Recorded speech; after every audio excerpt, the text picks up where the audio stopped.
Now I get a lot of questions. Maybe I shouldn't have wore a white shirt on a white couch. Can you guys see me?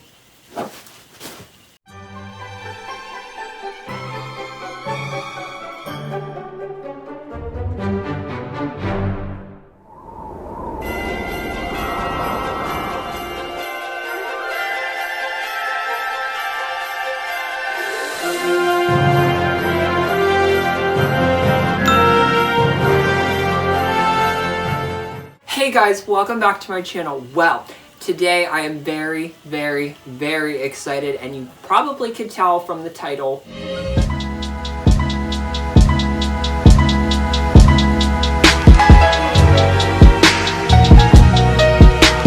I'm going to show you my 2019 Christmas tree, as well as my theme that I chose for this year. You know, I actually had a very hard time picking a theme this year. In the past, I've done blue. I did blue again. I did a colorful Christmas. I did red and green traditional Christmas. I've done the woodsy tree, candy cane lane. But where do you go from there? I got very inspired by a Christmas tree that I had seen at Canterbury Gardens. It was done in the black and white with little hints of lime green mixed in there. It was beautiful. And I thought to myself, how can I accomplish that? Well, this year I used my white flock tree that I actually got at Canterbury Gardens. My plan was to use the white tree, add the black ornaments, and then I also got inspired by this buffalo check ribbon that I got from Canterbury Gardens also. It has the black and white, but there's also some little touches of like silvery gray in there. This year my goal was to avoid glitter. If you know me and you have seen any of my past Christmas decorating videos, you know that is a very hard thing to accomplish, but I pulled it off, so let me walk you through the steps on how I decorated this Christmas tree. So the first thing I did was, of course, set up the tree. That is the most labor-intensive part to this whole process. After I was done setting up the Christmas tree, I put my twinkle lights deep into the center of the tree. Now, in past years, I have found that to get these in exactly where you want them, you need to put them on before you fluff the branches of the tree. It will help you a lot and save you a lot of headaches. Okay, so today is day one of decorating the Christmas tree, and let me kind of give you a little idea of what I have planned. What I want to do is kind of add a little bit of a green element to the center in here, and what I want to do is sort of do like an ombre. I want to have the green on the inside and then the whiter tips as we go on the ends. Okay, so here is just a small sample of what I thought I was going to need for this project. It may be a little excessive, but I wanted to keep my options open.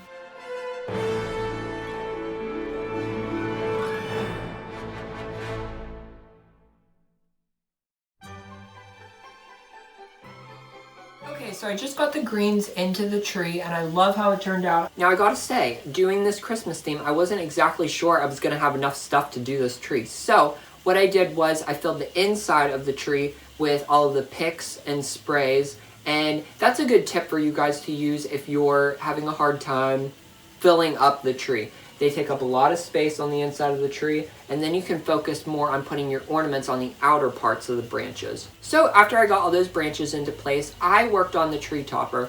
Now, if you saw my Christmas in July series, you saw my Copper Christmas, I used that deer head. I loved it so much that I had to repeat it this year, but I had to bulk it up a little bit. I gave him a little bow tie. And then I just filled in with all of these flocked pieces, and I got some ice twigs in there, and then some of the, I call them eucalyptus branches that I got from Canterbury Gardens. Now, I like to do the tree topper before I do any of the ornaments because you really gotta like get in there, and so if you have ornaments on the tree and you are like shoving branches in there, you could potentially knock them down, break them, and we don't want to do that. That is devastating. So after I got that done, I ran the ribbon through the tree, and I like to do like a circular spiral pattern around the tree. I just think it looks really nice and it just kind of flows.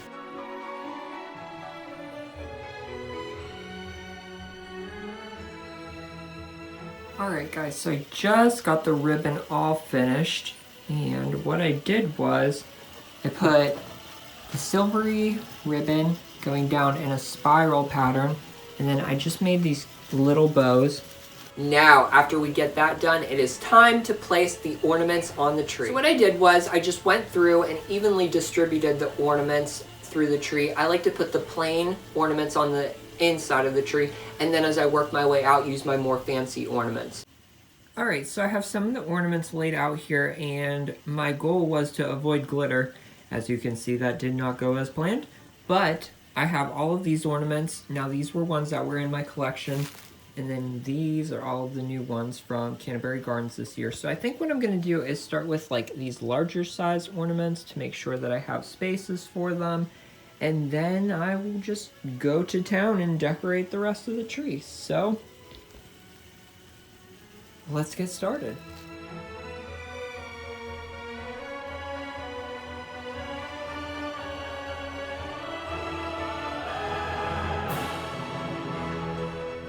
Now, I get a lot of questions and comments on my spinning ornaments. Everybody loves them. I love them myself. But here's the thing. The ornaments themselves are not spinning. I buy these little motors that you plug into the Christmas lights, and I'm going to show you how to install one right now. Okay, guys, I'm not in frame, but that's okay. All right, so you pick a bulb kind of close to like the trunk part of the tree. Not out here because that doesn't hold a lot. What you want to do is pull out a bulb from the actual string of lights. Now, the ends on these are different. This one is a little bigger than this one is. So what I'm going to do is interchange the end. Now see, this is the light bulb that was in the tree. I have the ends separated. Now I'm going to take the end off of the spinner as well. This has two little prongs on the end of this. So what you do is you feed them through the end here. You want to fold them over again, just like that. Now, you want to find the end from the light that you took out. Now watch this. When I plug this in, these lights are going to go back on. Alright, so we've just got to lock it down into place. And now I have a rotator. And there, we're all ready to go. They're very easy to install. They do not work in LED lights. This tree is pre-lit, so I just leave them on there at the end of the season. But they just add a lot of magic. Now, I've also had the question before. People ask me, how many spinners should I use? I'm in a 2-pack. So what I would do is I would use 2 spinners per foot on your Christmas tree. Say you have an 8-foot tree, you're going to need 16 spinners. Now, on this tree, it is 7.5 foot, and I have 16 on here. You could add more, you could have less. It all depends on what your preference is. I love them. I think that they add so much magic to the tree. You probably think that after I got the tree all finished, that it's all done. I don't have to do any adjusting to it. I actually sit down after I get the tree done, and all I do is move ornaments until I get them in the right spot. Because here's the thing. You could lay everything out and you could have like your combinations together and think that it's going to look beautiful, but you really don't know what everything's going to look like until it's actually on the Christmas tree. So if you have to adjust stuff, don't get frustrated. I have to do that all the time. I actually spent probably a good half hour after I got this decorated just moving ornaments. I actually used things like this. This was part of a spray that I had, and I just cut the ends off of there, and all you have to do is just nestle them down in here, and it will give you a finished look right on the top of the tree there. So now that I walked you through the process, let me show you my 2019 black and white Christmas tree.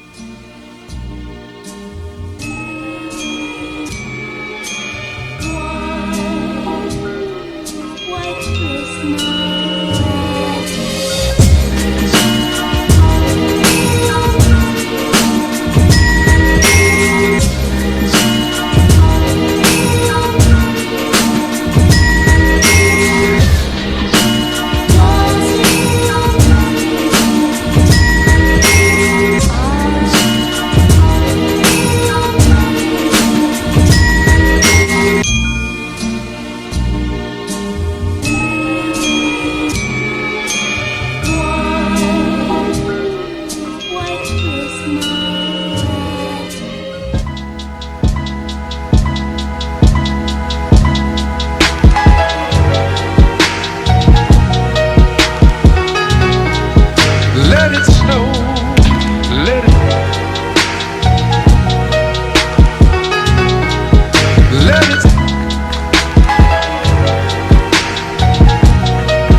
So what did you guys think? You know, this is actually a huge experiment for me. I've never done this kind of a Christmas tree before where I haven't used glitter, used a color of ornament that is definitely not your traditional Christmas color. But it was a lot of fun to experiment. And you know, I think a lot of people need to get out of their comfort zone a little bit. Try things that you haven't tried before, and you could surprise yourself. I actually surprised myself with this Christmas tree. I did not think it was going to turn out this magical. And I'm really enjoying it because it's something new to me.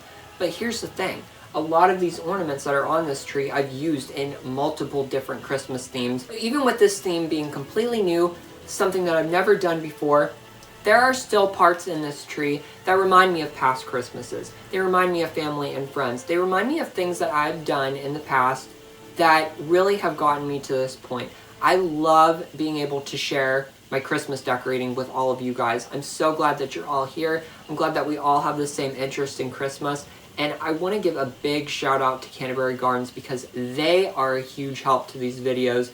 The tree, the ornaments, everything I've bought from them. And you know, they are very nice people to deal with. They will help you in any situation. And I'm just so thankful that they're a part of these videos.